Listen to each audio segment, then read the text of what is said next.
Pour les mécanismes en séquence fermée ou mécanismes en chaîne. Dans un mécanisme en séquence fermée, il y a une succession de réactions élémentaires, réversibles ou non, dont certaines peuvent se répéter indépendamment de la première réaction. Alors, dans un mécanisme en chaîne, on a plusieurs réactions qui vont former plusieurs radicaux et ces radicaux vont toucher des molécules pour former d'autres radicaux et ainsi de suite. Un intermédiaire réactionnel consommé dans une réaction est régénéré au cours d'une autre réaction élémentaire. Donc le radical ou l'intermédiaire qui réagit dans une réaction sera formé de nouveau dans une autre réaction. C'est une caractéristique des réactions en chaîne. Étudions la synthèse du bromure d'hydrogène HBr. L'équation de la formation de HBr est H2 plus Br2 nous donne 2 HBr.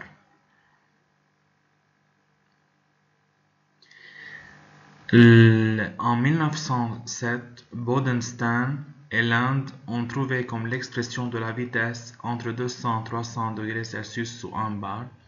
Donc ces deux scientifiques ont trouvé que la vitesse de cette réaction c'est égal à 1 demi-dérivé de HBr par rapport au temps égal à K fois H2 Br2 1 demi sur 1 plus HBr sur M Br2 avec M une constante à peu près égale à 10.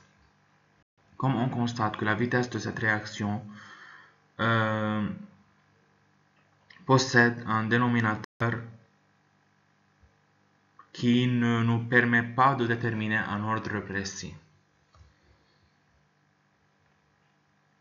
Donc je répète, dans un mécanisme en chaîne, on a au début une première étape appelée l'étape d'initiation qui nous donne un radical ou un intermédiaire, puis cet intermédiaire ou ce radical va disparaître puis se régénérer dans les autres étapes de la réaction. On va voir beaucoup d'exemples sur les mécanismes en chaîne.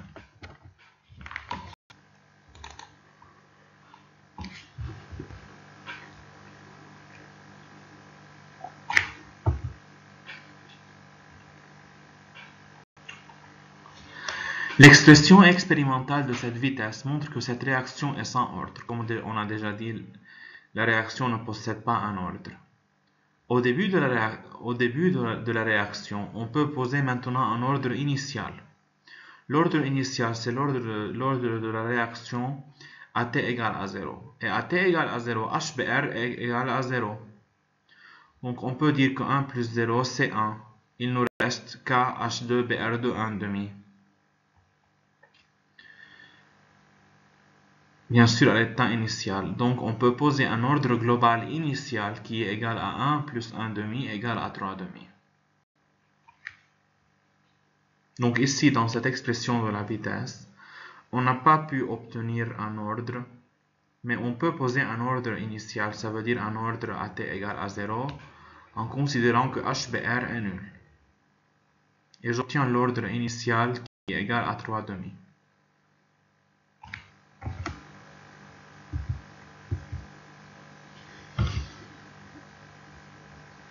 Qu'est-ce qu'un inhibiteur?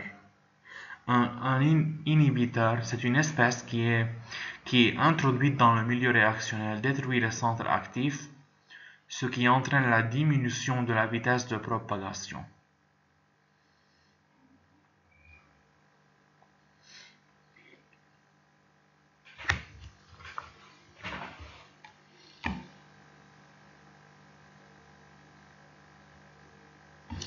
M, c'est une molécule quelconque du milieu qui fait partie de la paroi du récipient.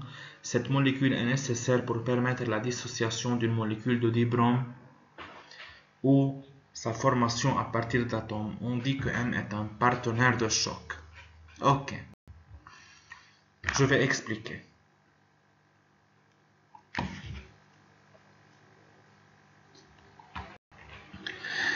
Regardons ici ce mécanisme réactionnel. La première étape, c'est l'étape d'initiation. Pourquoi je l'appelle comme ça? Car c'est l'étape qui a fourni le premier radical PRBR'. Puis, Les étapes 2, 3 et 4 sont des étapes de propagation,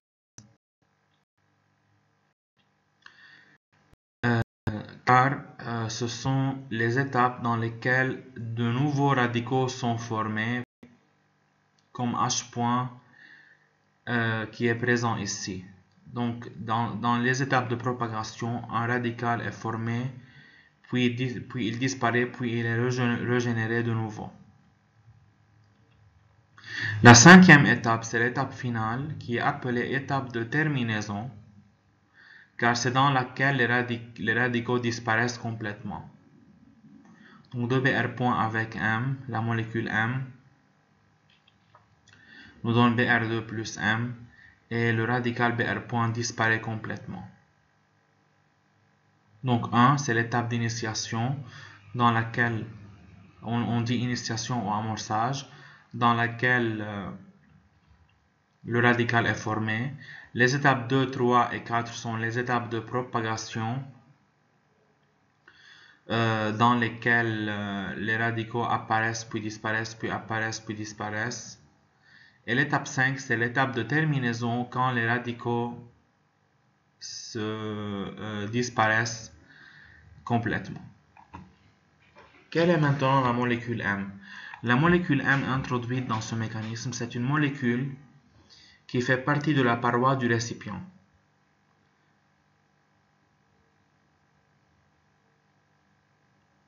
Et elle est utilisée pour faire la dissociation d'une autre molécule. Donc M permet la dissociation de Br2 en 2Br', par exemple. On dit que M est un partenaire de choc, car elle fait un choc, elle fait un choc avec une molécule pour qu'elle permette sa dissociation.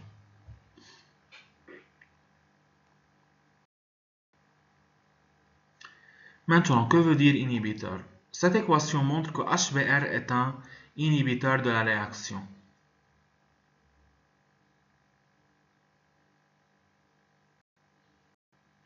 On a déjà dit que l'inhibiteur, c'est une espèce qui détruit les centres actifs, ce qui entraîne la diminution de la vitesse de propagation.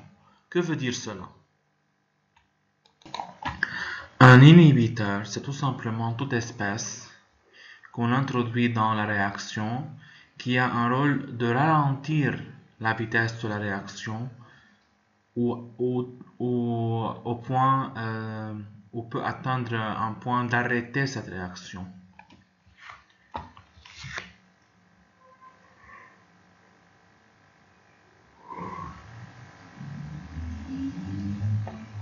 Ok. Maintenant, toute réaction en chaîne comprend 3 étapes essentielles. Au début, l'amorçage ou l'initiation. Cette étape correspond à la formation dans le milieu réactionnel d'atomes de brome selon un processus thermique. Ça veut dire on a une molécule de Br2 et on veut former des radicaux. Qu'est-ce qu'on fait? On chauffe cette molécule de Br2 pour nous donner 2 radicaux, ou on suit un processus photochimique par lequel on irradie cette molécule de Br2 par des photons H nu pour nous donner 2 Br points.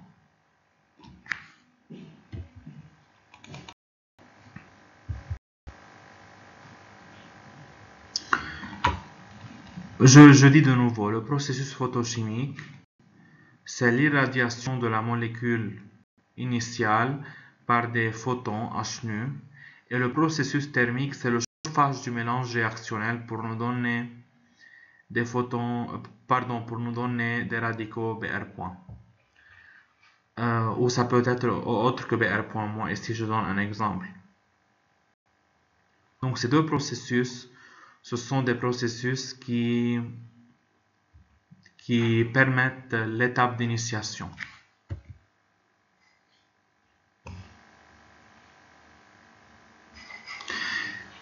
Dans ce cas, la vitesse de la réaction d'initiation est proportionnelle au flux lumineux absorbé. Ça veut dire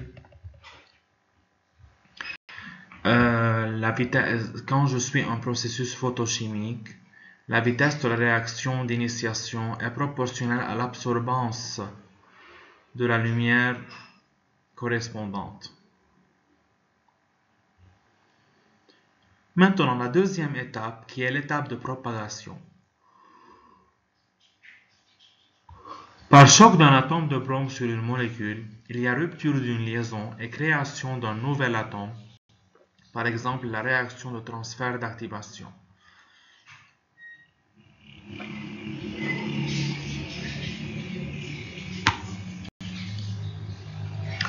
Ça veut dire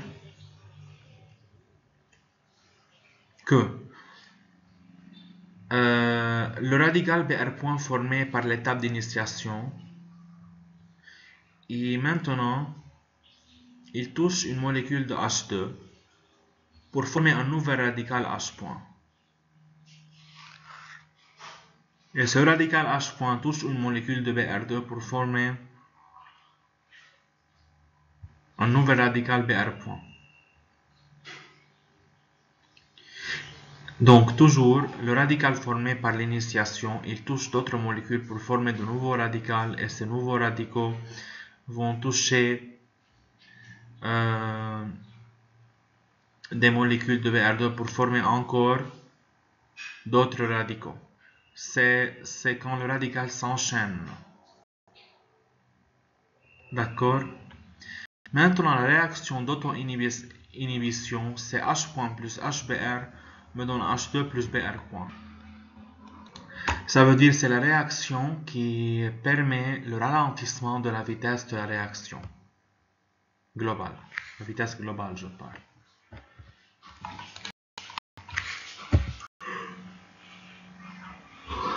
La réaction de chaîne, la rupture de chaîne ou terminaison, c'est l'étape finale. C'est l'étape finale de la séquence en chaîne qui permet la disparition du radical. Donc, on a recombinaison de deux atomes de brome au contact d'une molécule du milieu. Cette réaction ne demande pas d'énergie d'activation, donc elle se passe seule. Donc, les deux Br' ici se recombinent pour donner la molécule de Br2 par un choc avec une molécule M. C'est l'étape de terminaison.